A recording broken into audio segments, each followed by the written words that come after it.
Hello everyone, you are watching the City Review Digital and welcome to the Youth Vibe. My name is Sheila Poni and I'm so happy to be here today. It's your first time probably to see me coming in front of the camera. I'm always a back writer, but today I made this to be special because of our brother who calls himself Yaba. yes. Although he's not a Yaba. Wow. And we welcome you so much. Thank you. And I'm sure our viewers are happy to see you. Some are seeing you for the first time. Yes. But most have liked your videos. I have seen 46 point something views and I'm like, damn. Blessings. Yeah. So we want to know, South Sudanese youth, all South Sudanese are very proud of you and they want to know who you are, where you came from, apart from just knowing that this is Yaba Angelosi. Angelosi, right? Yes, Angelosi, you got it right. Yeah, so we want to know who is Yaba Angelosi. Can you describe who you are to our viewers? Well, thank you so much for having me, Sheila. And this is a phenomenal opportunity for me to be able to be here and grace you, and for you to grace me as well. The name is Angelo Maku. That is my official government name. Angelo Maku. I am a son of South Sudan. I was born here in Juba. During the time of the war, my family migrated to the United States through Sudan to Egypt and then to the United States. It was a long journey. Long journey indeed. How old were you by then? So I was born here and then we went to Khartoum when I was 2. And then in Khartoum, lived till I was 14. And then from 14 to Egypt, stayed in Egypt 2 years. And then from there, went to the United States. So I was about 16 when I was in the US. So you get a lot of memories. A lot of memories, but the good thing, a little bit of good balance between here and also the States. So Yaba Angelosi is the name. I am a South Sudanese artist who's based in the diaspora. Been in diaspora for about 22 years. Yes, quite a time. This is my second time coming back here in South Sudan. I was here during the referendum in 2010. Yes, right about this time exactly. So this is a great homecoming. And I base my music as far as, it's a secular music, combination of modern music, have Afro tune on it as well. I sing in Arabic Juba, English. Try to mix a little bit of both, especially being in diaspora. You want to be able to showcase your culture and your mother tongue. And so, I try to, include that in my music as well. So when you talk about going to Khartoum and then 14 years, you traveled to Egypt and then went up to US. Yes. Let me ask about your childhood life and schooling. Have you ever attended somewhere? So I've attended a school in Khartoum. There's a place called Dar Salam Jebel Olia. It's in the southern part of Khartoum. I went to school actually studying in a place called Kamboni. And I studied in Arabic. I studied fully in Arabic. So, speak Arabic. So yes, I can speak it fully. Now here's a catch. When I went to US, I was able to read and write in Arabic. Oh, wow. But I forgot it all. How? Why? Well, because in the States, if you don't practice these things, you're doomed to lose it, especially when you're young. So I wasn't practicing, writing Arabic. I wasn't, reading it, only just speaking it. So even speaking Arabic Juba, not Arabic Khartoum. So there's two different accents to these. So I spoke Arabic Juba more at home, and then later on I speak Arabic Khartoum with some other friends and so on and so forth. But so reading and writing, that's how the schooling was. The difference between those two regions of the world, in America, the education system is really, really, really well versed. You have the better teachers, they're paid well, and then the school board really make sure that they are teaching kids and make sure the kids are actually getting the extracurricular activities that they need. As far as the education that I've learned in Sudan, it was a little bit challenging, just for the simple fact, the resources are not there for the teachers and for the schools. But I'm grateful to be one of the people to be able to get the education in the West. And now with that education, I would like to be able to come here and figure out how we can put that to use here. So how would you describe studying in the West as, should I use the word, a child from Africa and also this country that has been in war for years and years. Yeah. What was it like to you? Well, at first for me it was challenging. For the simple fact, I didn't understand any English at all when I got to America. So I only spoke yes, no, and fantastic.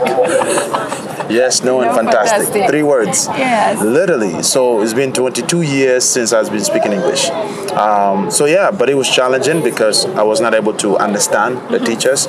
But America have a very good system, what they call ESL, English as second language. They'll take students that are immigrants who don't speak English at all. They'll put you with the right teachers, and then they will teach you slowly, and then you will catch up. And when we being young, in the morning, evening, I'll go play basketball with friends, and then you learn a little more faster. So, what is your memory, your childhood memory, between all this life of running from a war, going to another country to another country, until you reached where you thought, or your parents thought, this is the best place for us to settle? Well, memories from here in Khartoum before we went to Egypt, playing outside. The name Yaba came because my late father, used to, whenever he would play guitar with his friends, and I'm playing football outside with my friends, I would leave my friends and come inside. And so he started calling me Yaba because, he said I was mature from a very young age. Yes. So that being said, that's the memories that I have as far as being back here. And then the memories in the States is just, making new friends. I'm new in the country. I don't know anything, so I had to make friends. And one of my best friends who came with me here, his name is Roro. He's one of the close friends that been there for me since I've been in America. So what was it like meeting other children and speaking no, fantastic. What kind of conversations, playing or games? Yes, so I think the common denominators that help me work with those friends who don't speak very good English and I don't is basketball. So we go to the playground, everybody's playing basketball, and I was tall. I'm tall too. Yes. So that helped me. I was learning basketball, but I was a very dedicated person. Yeah. As I'm playing, I'm also learning the English. If I think I understand something, I say yes. If I don't understand, I say no. Anything in the middle is fantastic. So in other words, you can say yes to something wrong. Sometimes. But it took time. I've learned it, at least to understand. About 6 months, I was able to understand very well. So tell us, who inspired you while growing up? So musically, Emmanuel Kembe. Emmanuel Kembe, he's one of the biggest legendary musicians here in South Sudan. He started his music during the revolutionary time. At that time, we didn't have a lot of musicians. We have, of course, General Paulino, we have Gordon Kong, and many other legends that have been doing music long before some of us have been born. But Emmanuel Kembe, because he sang in Arabic, and he sang songs of revolution, and us being in the north, these are the songs that give us hope. So when I went to Sudan, to US, and I discovered that I have a gift for music, I said, you know what? I want to do music like Emmanuel Kembe. I want to be able to motivate our people through my music, to inspire people, even to make them happy, make them joyous, and so on and so forth. So he's my biggest inspiration. Are you planning on meeting them? Because I know all these names you're mentioning, they are around. So we are actually crowning him as a living legend this Saturday at the Ruka Festival. Okay. That's a big festival featuring many of the artists here, as well as myself, Dynamic, and Emmanuel Kembe and General Pelino. The two legends, we would actually crown them, give them a crown and give them the roses they want, that they deserve, shall I say. So they will be at the Ruka Festival this Saturday. You are a big giant musician as we speak right now. How did the journey start? Started from church. Started from church. From church to, when we were at school, yes, we had 2 dormitories. There was a pulpit and there was shrine. There you go. So you get the, yes. And when someone moves out of the one that we've named shrine, those are very notorious girls, very stubborn, girls. So when you move out of there and come to the pulpit, you've done Yeah. this, you saved. You save, yes. So where do you stand? So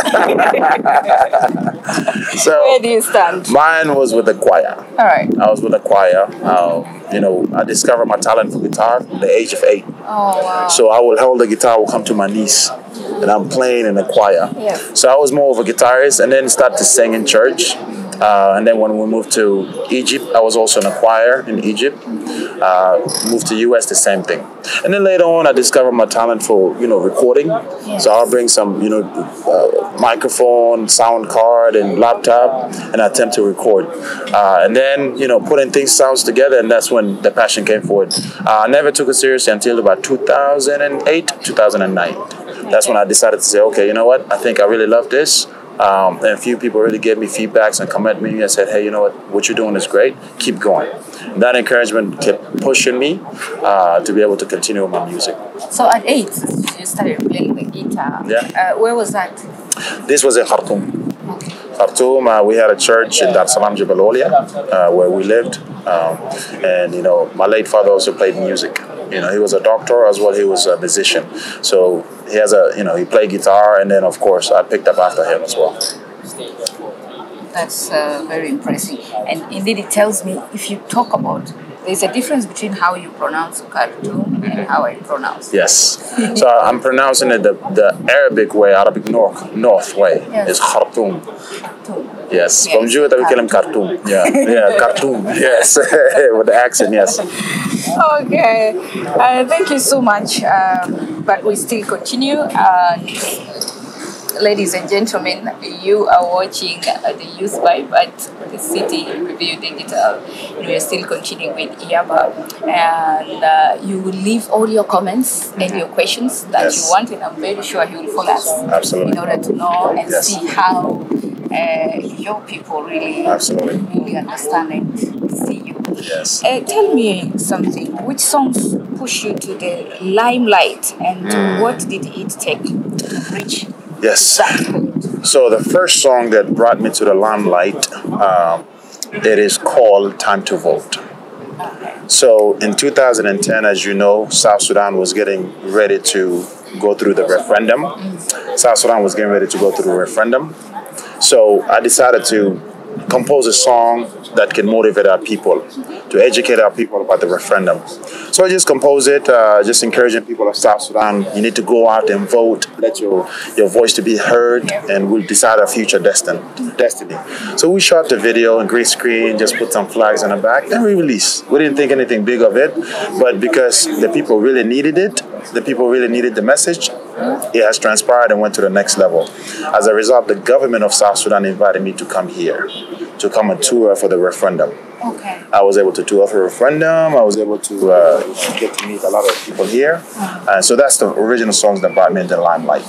That was 2010. 2010, yes. So, according to you, you didn't mean anything. It was supposed to be just a song. Just song, and just let's put it there and see what happens. How is it? Can you something? Time to vote. Time to vote. Time to vote.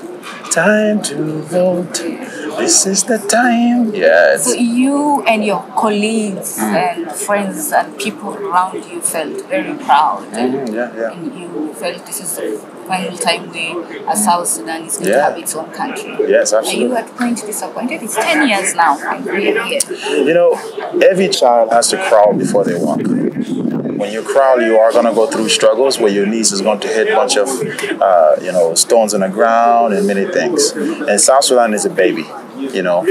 Any greatest nation in the world never developed within less than 20 years. It takes time. And so we understand there's a lot of challenges here. There's many, many challenges, but we're taking gradual and surely steps. And so for me, I'm hopeful. I won't say disappointed because the future is still bright. Yeah. We don't know what can happen 20 years from now. I am hopeful greater future will come.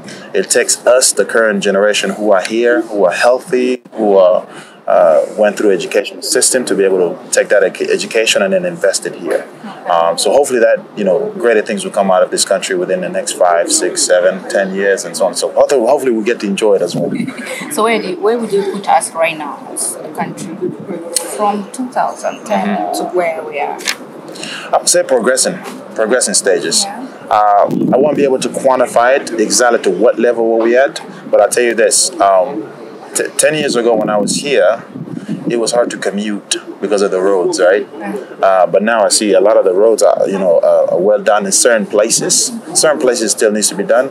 Buildings like this, hotels like this, where it's well nice and organized. So it's developing really far and progressing for sure. Yesterday at the airport, Yeah. it was something else. And I saw a lot of emotions. There were happiness and tears of joy. Yes. How did that make you feel?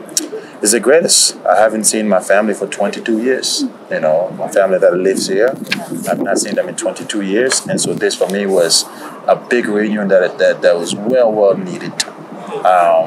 And it was joyful. There was a lot of excitement, a lot of tears of joy, music, traditional dances, and it was definitely an honor to see our people come and embrace us. Any plans of visiting homes, memories of where you were born or something? Yes. So while I'm here, because my family is here based in Juba, I'll spend more time in Juba. And this trip is a short trip, 2 week trip. I'll be going back, but I'm planning to come back next year, beginning of next year, maybe February-ish. That's when I will go to the village and see where I was born and spend time with them as well. Okay, so tell us about the international music industry out there. Has it been profitable or you have reservations about it? So it has been profitable to a certain extent. For many years, obviously, since 2008, 9, 10. During that time, the digital world wasn't as big as now. Social media, online streaming, where you can get royalties, it wasn't as big. So at first, it was challenging because you will release music on YouTube, you don't get monetized, you don't get, royalties is not collected from your song plays. But for the past, I would say 8 years, things has changed with social media. There's a lot of international companies that collect royalties, such as Spotify, Apple Music, and so on and so forth. Now, in that aspect, when the listeners are listening to the music from the Western world, I make money, right? The issue is here in South Sudan, there's not a lot of companies that collect royalties from South Sudan. That's the challenge. And my musical base is actually in South Sudan, my fan base is, right? So they listen to it, but I'm not collecting royalties, right? So, but the way I look at it is, like I said, it's a baby step. This is one of the conversations that we'll be having with most of the artists here in the industry, folks, the artist union, to figure out how can we make sure that we have companies that do collect royalties from the radio stations, from just regular phone plays, and so on and so forth. So it's a larger conversation, broader conversation that involves so many different people from many different aspects of entertainment. So what do you think you should do in order to so that maybe you start earning from the South side? So what we're doing is tomorrow, Friday, promoter Willie, who's the main person who's hosting us here, we're gathering with a lot of the artists tomorrow. Yes. The ones that are available. We'll sit down and just have a preliminary discussion, get to know each other a little bit and to see what are some of the challenges that we have here in South Sudan, because they're here on the ground, they know it, they understand it, they'll be able to speak to it a little better. And so we want to be able to take that, talk to them, and then we're not coming to the industry. What we need to do is how can we add value to the industry? If we're able to add values, that's it. At the end of the day, that's a W. Yes. All right. Yeah. So talking of the music industry, South Sudan's industry is still at interface. Okay.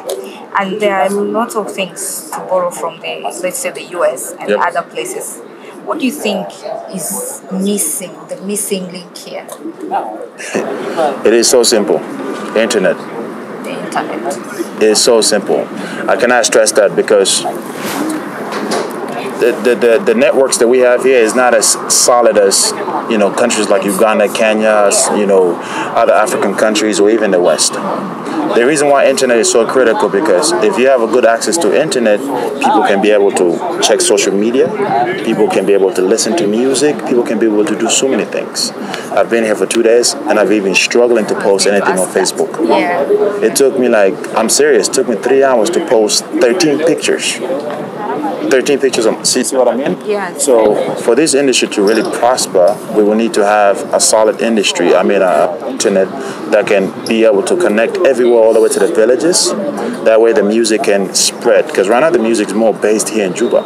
If you go outside of the Juba, a lot of people in the village don't have connections to internet. They don't. They only rely on radios. You understand? Yeah. So definitely, it's a lot of people overlooking this thing. But if you focus, internet is where it needs to really infrastructure needs to go up, and that will open up the channel for a lot of people in South Sudan because South Sudan is big. Yeah. I mean, I'm actually. I just want to confirm this what you've just said. You've just been here for 2 days and you're already complaining about the internet issue. It's like, you know, there are some places you go to, you will not have network services to reach your family. No. I spent 10 days in the fields calling someone, Yes. no internet, no car. We only use boats because of floods. Wow. So kids have grown in some parts of this country up to now without seeing a car, a motorbike. Wow. Yeah, so the internet is a problem. Yes. And I hope that one day we'll settle. So, do you have a favorite South Sudanese artist? So, I don't have a specific favorite. I know it sounds political answer, but I'm just being as honest. It really depends on the mood. We have a lot of young, talented musicians who's been coming up. Obviously, the likes of Joan Fark right now, who's really making noises in the West as well. Lady Koala, noises, Coco San, WJ. You have so many people that are very talented. And I think for myself is it just depends on the mood, depends on who I'm listening to, depends on the song, because today this singer might come up with a great song, it becomes a hit, and that become my favorite person at that very moment. So you can't mention the person or the music because you feel like one person would say. Well, not necessarily. I think, indeed, I know. It will create tensions. He likes me, but he doesn't like the other person. Yes, but of course, my biggest idol is Emmanuel Kembe. That cannot be disputed. You know, if I absolutely have to choose, Emmanuel Kembe is my idol. I love his music. But definitely, the young musicians that are here in South Sudan, female and males, they are doing a phenomenal job, for sure. So, how do you juggle other entertainment careers such as film director with music? I like your talent. Thank you. God bless. Well, honestly, it just depends on the project. Depends on what it is that we're working on. Sometimes, if I'm working on producing a project for myself or for some of the artists that I work with, then I utilize my time. I utilize my calendar to make sure that I'm prioritizing what's the most important at the time. And with me, a lot of the work that we've been doing, we've been independently producing our projects. All the videos that you watch, these are independent production videos. A good friend of mine, which also a childhood friend of mine, his name is Wahad Yusuf, is also a film director. He's coming to the country next week. So he's one of the people that really been helping me push my music through my visuals and so on and so forth. But I try to balance it based on schedule. Sorry, we've just been on 2 questions. Yes. Going forward, do you intend to come back to South Sudan or permanently? Or this is just one off day and in and out? Oh, no, I'm planning to come here so many times for sure. I am based in the Middle East for a project, and I have some investments that I'm doing over there too, in Bahrain in particular, right next to Dubai. So now that I'm close, it's only 6 hours away from here, commuting-wise as far as flight. So I'm definitely planning to spend more time here in South Sudan and get to know the people and then see how we can assist. I'll be coming here more often, for sure. What advice do you have for the upcoming South Sudanese musicians? So, one, you've got to be able to know your talent, discover it. Truly look at yourself in the mirror and say, okay, what am I good at? You have to be honest about it. If it is that it's singing, you need to do researches. What are the musicians out there? Who's your favorite singer? Analyze their music, analyze their sound, analyze their mixing, analyze their mastering, right? So take that and also apply it to your principle when you do your music. Work with producers, be creative, don't limit yourself. And then from there, make sure if you're able to get some team that behind you to help you, please do that because that's a critical. One hand cannot clap. You can't do it by yourself. So you need to make sure you have people that are sincere. Don't bring your best friends that will just sugarcoat things to you and say, say, hey, this is good and clap. No, you need people that can critique you and say, okay, this is what you need to work on. And then network with people. More importantly, when you shoot your videos, you need to shoot high quality production videos. So that means if you need to save some money, save some money, and then spend money. This is an investment to your future. Now, when it comes to promoting your music, you need to make sure that get to know who are the promoters, who are the radio personalities, who are the TV presenters, and so on and so forth. Take these people, network with them, send them your music, and then just be professional. And everywhere you go, carry yourself the way that you want other people to see you respectfully. I always say this, you want to avoid as much as drama as possible, because if you bring drama into your music, then people will look at you as a dramatic artist instead of a gifted artist, right? So let your talent speak higher than volumes. Be humble. As time goes, you will grow and you'll do phenomenal things. More importantly, be patient. It's not going to open overnight. It's not going to happen overnight. You just got to continue knocking on the door, and if things work well, God will bless you for sure. Well, thank you so much. Thank you for giving me this time. Thank you for your time. I really appreciate. And well, our listeners, I hope that you will get the time to watch this video and click like, put whatever comment you have. The advice from him, you had it. Be patient. Avoid. Dramatic. Avoid drama. And by the way, thanks so much for bringing that up. There's a lot of drama when it comes to the music industry. I don't want to step there. Thank you so much, our viewers. And my name is Sheila. I've been your host. Enjoy. Every now and then I think of you. Then I can't get you off my mind.